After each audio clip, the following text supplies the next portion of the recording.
In this session, my respected friend, we will try to understand what is a merchanting trade transactions and how they are executed, what are the various steps and stages involved in order to execute the merchanting trade transaction. Dear friends, RBI circular dated 23rd of January 2020 specify the specific guidelines which a merchant trader has to follow to execute merchanting trade transactions. First of all, it's our duty to explain you to what are the merchanting trade transactions. My respected friends, merchanting trade transactions are also known as third country exports, where we source the cargo from a third country and export it to another country, maybe in any part of the world. Dear friends, let us take it by example. We source our cargo, let us take an assumption that we source our cargo from China and sell the same cargo in any part of Africa. Let us take an assumption in Kenya.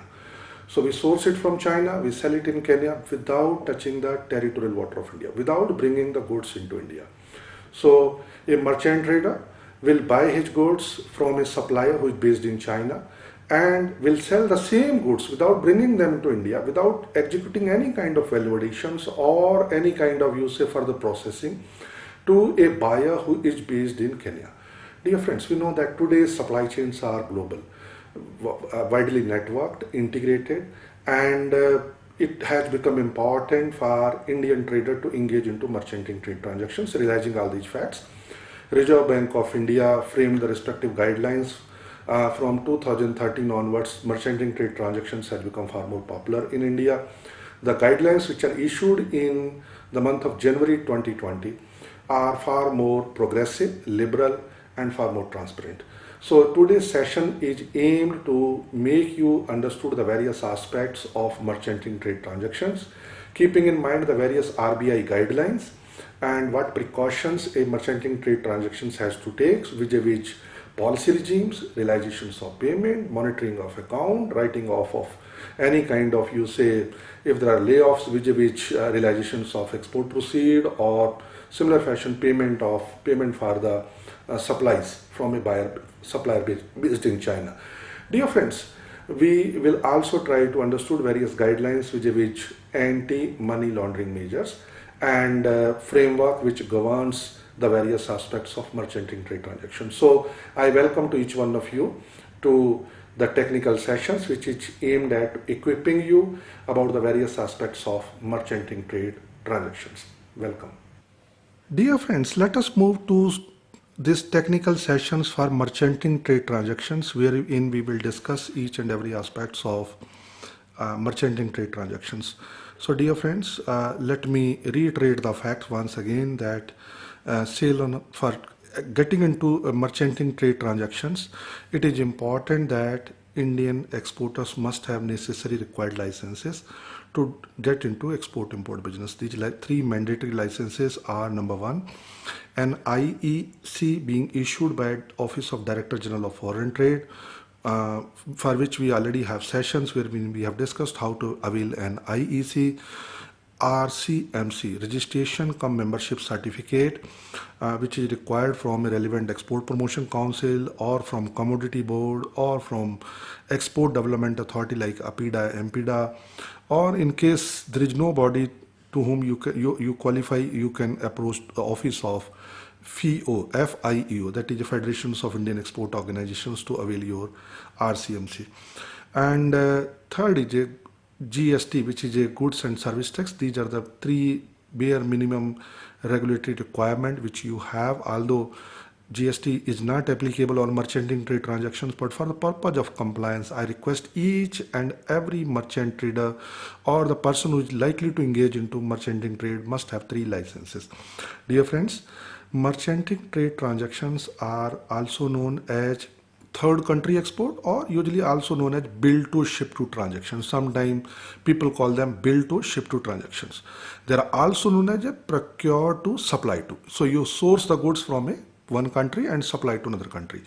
As I have taken an example in the beginning, let me take the same example. You procure the goods from China and sell them in Kenya. You procure the vitrified tiles from at a price of rupees $100 per case from China, and you sell the same cargo at a price of $120 to a buyer based in Kenya. This merchanting trade transaction is a reality. Sometimes business channel does not exist, or a ultimate buyer does not know from where the origin of the supply is, and in that case such a gap in the supply chain is filled up by merchant traders. So realizing the innate potentials of business that exist in this sector and how it can contribute to overall economic well-being of Indian trade community and also Indian economy, RBI from time to time had been framing guidelines. Previous guidelines were issued sometime in year 2013, which were which were updated several times in 2014 and 2015. Now realizing the facts and change in geo-economic environment with a lot of restrictions on supply chain in the present volatile, uncertain and complex and ambiguous business environment, Office of Reserve Bank of India has again published a new set of guidelines so as to regulate the merchanting trade transactions. These guidelines are issued on 23rd January 2020. You can directly download it from website of RBI. Otherwise, there is a link which is provided in the study material which is shared with you.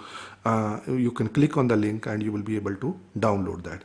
Dear friends, conceptually, in case of a merchanting trade, goods never touch the domestic tariff area of India. Goods never touch the territorial water of India.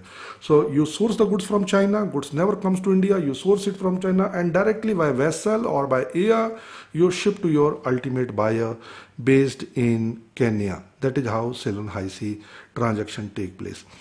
The beauty of the new circular is that it has made merchanting trade transactions to be far more liberal, far more free from control and far more business friendly. How it is made to you. One unique thing which the Reserve Bank of India has allowed is that the goods can be brought to India but not in the domestic tariff area of India. Goods will be brought into FTWZ, which is a free trade and warehousing zone. So you must be aware with the fact that Government of India come with a umbrella act known as Special Economic Zone Act 2005, under which rules are issued known as SEZ rules, Special Economic Zone Rules 2006, which lay down the legal framework, regulatory framework vis-a-vis setting up of various free trade and warehousing zones. In India, variety of free trade and warehousing zones has been set up, which are treated as per regulatory definition as a foreign territory. It means goods, even if the goods has come into FTWZ, let us take FTWZ located in Panvel in Mumbai or in Dev SEZ which is located in Chennai. Even if goods had entered in physical territory of India, the goods will not be considered to have crossed the custom boundary. Reason being, such a goods are still in the foreign territory for the regulatory regimes which has been provided under Special Economic Zones Act 2005. Dear friends, now it means that there are several value-added facilities which one can undertake when he brings the cargo into India. For example, you bring three variety of cargo. Let me take an example. You buy pistachio or pista from Iran. You buy cashew from Vietnam, you buy almonds from United States of America, and you buy some other herbs and spices. Let us take example from Sri Lanka. So 4 countries, Iran, Vietnam, Sri Lanka, USA. From 4 different countries, different kind of commodities where they specialize, you source them, bring them to FTWZ. Let us take an assumption in the FTWZ in Chennai. You can subsequently do a kitting or bundling. You can create a basket, gift basket, and export it to Indians in United States of America, in UK, in Gulf, where large number of Indian diaspora is there. And in addition to countries where Deepavali is celebrated, or why Deepavali? It can be for Eid festival, it can be for other festival. People share their joy and love and affection and trust by sharing gifts, and dry fruit can be one gift which they would love to share too. You create a bundle of 4 type of portfolio into one and export it. That's a value added service. So lot of value added services like kitting, like bundling, like inspection of the cargo. Now inspection has become an important aspect in case of, you say, in case of international trade operations. So you can do the inspection of the cargo in India, and you can supply it keeping in mind the specific quality standards of various buyers who are located in various markets of the world. So that's the beauty of the new circular, that it had allowed several other activities which were earlier not allowed in, for the purpose of doing business under merchanting trade transactions. So you buy the goods, you bring them into India without getting into domestic tariff area of India. You bring them into FTWZ, where you can do activities, for example, cleaning, grading, sorting. Let me take an example. Gentleman A source elaichi from elaichi is cardamom, which he sourced from Indonesia. So if you see sometime, if you see the trade of cardamom, you will see that big bags are there because it does not carry much weight. Big bags are there which are filled up by farmers and which are sold to a merchant based in Chennai who source it. And he just put a, what we say, cleaning, sorting, grading machine in the FTWZ area. So 3 variety of cardamoms he create. The cardamom which are big in size, are healthy in shapes or in color or in kind of, you say, size, which are far more, you say, strong, which far more strengthy or bulky kind of cardamom. Then medium size, big size, medium size and small size. Sometime you will find cardamom which lacks in inner contents, such as the inner seeds which are there in the cardamom. So it may be poor quality. Poor quality, you can sell it to somebody who is making spices in India. After payment of duties, custom duty, you pay custom duty, you can clear it for domestic use. Medium variety, you can create small packet of 100 gram each, 200 gram each. Now such a activity you are allowed to do. You can do it in FTWZ. Small packing, cleaning, grading, labeling, these activities are allowed. So you create your own brand where you supply this cardamom to various buyers, maybe in countries which has a middle income group. You supply it to, for example, Indian diaspora in Gulf countries, or in countries of Africa, in countries of Europe, I mean low income countries of Europe, like in the eastern part of Europe, or in parts of Latin America. Then you have a third variety which is a big size cardamom, which will be, for which you will like to charge premium and make much more money, because you would like to sell it to premium customers who are based in United States of America, UK, Germany, France, or Norway, Sweden, where per capita income is very high. So you can do such kind of activities. This is the beauty of new guidelines which I would like to reiterate. And in addition to that, you can repack it. I mean, you bring it, you can have your own label, for example, marketed by this company based in India, marketed by or packed in India. You without violating the rules of origins.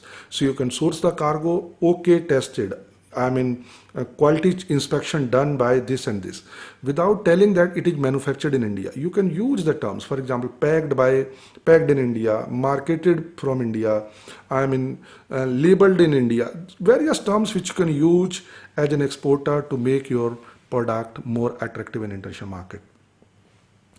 Only condition, without changing the basic structure of the goods. When I say basic structure, it means HS code remain the same. If it is a, for example, cardamom, the HS, when it is exported, the HS code remain the cardamom. Basic packing or packaging you will be allowed to do, or cleaning, grading, sorting, bundling, inspection, such kind of value-added facilities which makes your product far more attractive and far more competitive in international market are allowed to do. So dear friends, What is a, now let me again come to the basic fact. So if we have to understand merchanting trade transactions under the discussion that we have done, there are two models which originate from this new guidelines of RBI. Number one is a traditional model wherein you source the goods from China, directly sell it in Kenya.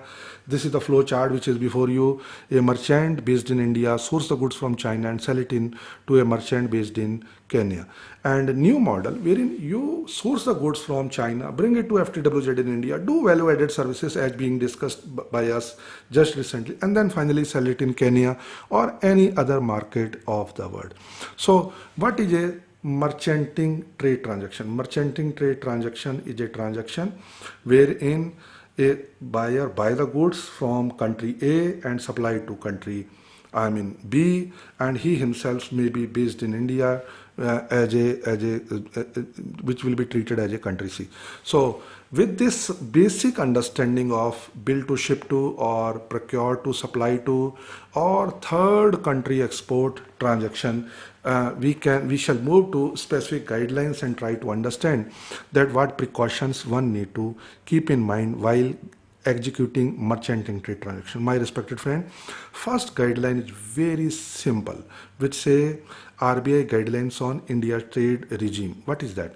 It means that an Indian merchant trader must follow the trade regime both for import as well as for export. Cargo must be freely traded.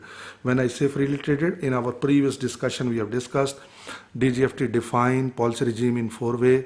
Cargo may be freely importable, restricted for import, state trading enterprise, canalized for imports, and prohibited, in the negative list. Dear friends, there can be open general license, freely importable. There can be restricted special import license, restricted item, canalized item, state trading enterprise, or it can be a prohibited item. It means that this cargo cannot be imported into India. DGF, the office of RBI is very, very specific that the import regime must be free, number one, and export regime must be free. So cargo must be freely importable into India, although cargo is never coming into India, but it must be freely importable and freely exportable. Only then cargo will be accepted for to be worthy or to be eligible for merchanting trade transactions. Point number one, hopefully it is clear. Second point, dear friends, it talks about RBI guidelines on FTP compliance. Various licenses, various approvals, various authorizations which are required. For example, if you are dealing in food item, you must be registered with FSSAI. If you are dealing in, let us take in plant, you must be registered with plant department, plant quarantine department. If you are dealing in items which require, hygiene for example, meat or something like, it must be animal quarantine. Or if you're dealing in leather, it must be Wildlife Crime Control Bureau. If you're dealing in cotton products, textile committee.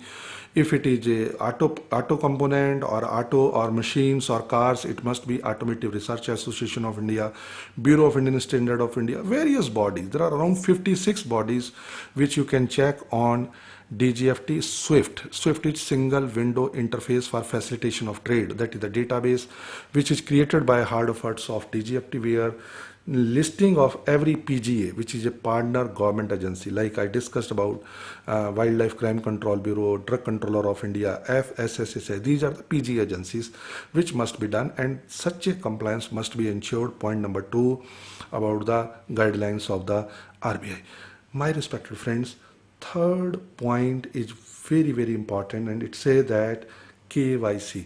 KYC means know your customer. And dear friends, when we say know your customer, there are three aspects which RBI defines. Number one, first you know who your customer is. He should not be under any sanctions list, or he should not be from a country which is under sanction list. And there are three types of sanctions which you should keep in mind. Number one, sanctions which are mandated by United Nations bodies like Security Council sanctions. Then country specific sanctions like United Nations Department, OFAC, that is a Office of Foreign Assets and Control. which is a body by United States of America, which specify various kind of sanctions on countries like Iran, like North Korea, and there are other countries like Somalia, Sudan also. So dear friends, third type of sanctions are known as intergovernmental sanctions, which may be from bodies like OECD or other international bodies which may put in place such kind of sanctions. So three type of sanctions. So KYC say you should know your customer. Second, you should know your customer country, and third thing, you know your customer. Who are your customer? That is wherein they have put a specific guidelines in place, and they also provide the required reference material how to ensure this due diligence within the circular. May I request each one of you to please download this circulars and go through that, how to ensure these three fundamental elements when you do enter into a merchanting trade transactions. In addition to that, a compliance or due diligence for anti-money laundering. This anti-money laundering has become a very debatable subject in the foreign trade. Reason being, in the recent times, a body known as Financial Action Task Force. You must be aware. If you are not aware, just read a basic material about Financial Action Task Force on Wikipedia. You will find it's a body of 49 countries which put in place the mechanism which the measures to ensure that there is no money laundering for terrorist funding, for funding of anti-social activities, for drug trafficking or drug funding, or for animal or the trade in exotic goods, or trade in children, or trade in girls, or something like that. Lot of illegal activities happens in the name of trade in the world market, or people make their black money into white money. So they may have big chain of channels in order to make their money from black to white money. So they will design their trade channels in such a fashion that you will find that it looks like a genuine trade deal. But you need to know in the context of KYC that who your customer. When you try to find out who your customer, you will be able to find out the exact detail, what kind of business this man is in and which country he is located, because there are certain countries which are under the sanctions list, and there are variety of sanctions list. For example, there is a blacklisted country, there are grey list. For example, Pakistan is under grey list, Mauritius under grey list. So you will find under various categories under which the countries are defined. So grey list, it may go to blacklist or may be waived off. The country will be monitored on a regular basis on various compliance parameters by Financial Action Task Force. They meet every 6 months in order to see the progress of countries involved. Purpose is very simple. They want to cut the trade of, from illicit channels where the black money is involved, to make it white, and such funds may be used as a terrorist funding or anti-social funding, or for creating a law and order problems in the peace-loving countries of the world. Dear friends, RBI also specify specific guidelines for documentary compliance. When I say documentary compliance, they make a data set of two transactions. One is an import transaction. When you import from China, so you will have a document supplied by your supplier. These documents are: number one, invoice, packing list, certificate of insurance, certificate of inspection, certificate of origin, and dear friends, in addition to that, you have bill of lading, bill of exchange, shipment advice, 8 documents. Then you as a trader, because you will charge some margin, as a merchanting trader, you will buy at 100 and will sell at 120. You have to change your invoice. So they will monitor both set of documents of the import transactions as well as documents of the export transactions, and ensure that both set of data set must match, so as to ensure that there is no violations of any kind of rules and regulations for FTP compliance or for money laundering purpose. Then FEMA mandate that this whole transaction must be completed within the period of 9 months. And this whole transaction within 270 days, to be precise, import lag as well as export lag. So they define import lag and export lag. This whole transaction of import lag, they define 3 parameters there also.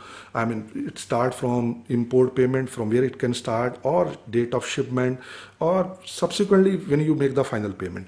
Similar fashion, when you take the funds from your buyer who is based in Kenya, or date of dispatch, or it's a final settlement. So this way they define 3 parameters on the basis of which they judge whether the transactions has been completed within the time period of 270 days, which is an essential feature of FEMA export of goods and services regulation. Export of goods and services regulation.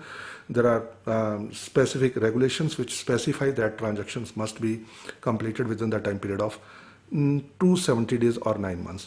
Dear friends, in addition to that, the merchanting traders can avail buyer credit as per RBI guidelines. There are specific circulars by RBI for buyer credit. The same circular will be applicable for a merchant trader to take funds from banks so as to fund his merchanting trade transactions at the time of procurement. And parking of funds, if you realize your payment, how that funds has to be kept. There are 2 ways in which they have mentioned it. One is you can keep your funds in exchange earner foreign currency account. Second, you can keep it in interest bearing account. Only problem with interest bearing account is that there is a loss of some, when you change them to currency, to Indian currency, and again from Indian currency to a hard currency like US dollar or euro, there is a loss of foreign exchange. Foreign exchange loss will happen, and in addition to that you are exposed to foreign exchange risk. So I request you sincerely to park your funds in EEFC account, exchange earner foreign currency account, and this account must be a quarantined account, must be a sanitized account. It means this will be used only for the purpose of merchanting trades, so as to match the data set, which is an essential requirement for monitoring of number 1 period, and also inflow and outflow of funds which will originate from this import lag and export lag of merchanting trade transactions by RBI. Matching of RBI will ensure that there is a matching of merchanting trade transactions, and RBI specifies specific guidelines for outstanding payments and caution listing. So one must be very, very aware about that. No outstanding will be allowed. If the transaction is profitable and necessary require funds matching the payment of import lag or more than that has been realized, they may waive it off. They have certain guidelines which you have to abide to. And dear friends, there are specific guidelines for unrealized export payment, and also compliance for FATF compliance of anti-money laundering. My respected friends, RBI strictly say no for third party payment. I would like to reiterate that no third party payment will be allowed if you are into merchanting trade transactions. Please don't enter into third party payment when getting into merchanting trade transactions. RBI guidelines also specify you can pay agency commissions as per FEMA agency commissions rules and regulations, which are framed under Foreign Exchange Management Act 2000, which specify up to 12.5% you can pay directly.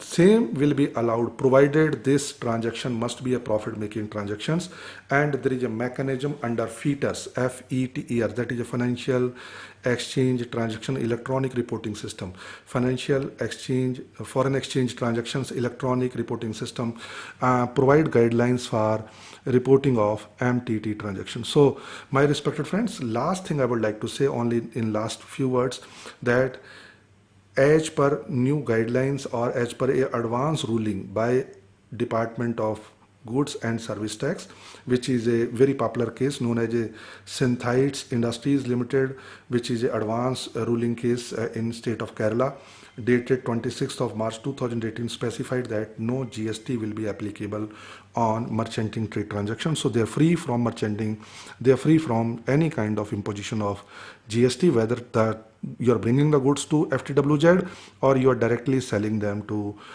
a foreign country. My respected friend, in addition to that, you are not eligible to pay custom duty, and you are also need not to pay any other taxes. But if the profit so generated, if you generate some profit out of merchanting trade transactions, you are duty bound to pay income tax, because now export income has become taxable for the purpose of income tax, that by law which under which you falls in and under slabs you fall in, you have to pay your income tax. Should you require any additional detail, may I request please be in touch with us. With this, I wind up my session. Have a good time. Bye. So in the technical sessions, we try to understand various aspects of merchanting trade transactions, starting from how the trade policy regimes has to be appraised vis-a-vis both importing of cargo and exporting of cargo. This regime is framed by DGFTA. It may be in various types. For example, cargo may be free, cargo may be restricted, cargo may be canalized, which is state trading enterprise, cargo may be prohibited. So, and merchanting trade transactions has to keep in mind these aspects. In addition to that, various guidelines for anti-money laundering, FEMA compliance, and realizations of export proceeds, as well as payment to the supplier who is based in China. And we also try to understand that in case of any discrepancy with which guidelines, what are the various options and what are the various avenues which are available with the merchanting trade transactions to approach to his authorized dealer to get a waiver or to get the compliance ensured. And this whole session was aimed to make you understood the various aspects of merchanting trade transactions. With this, I thanks to each one of you for your willingness, enthusiasm and participations in this session. Welcome.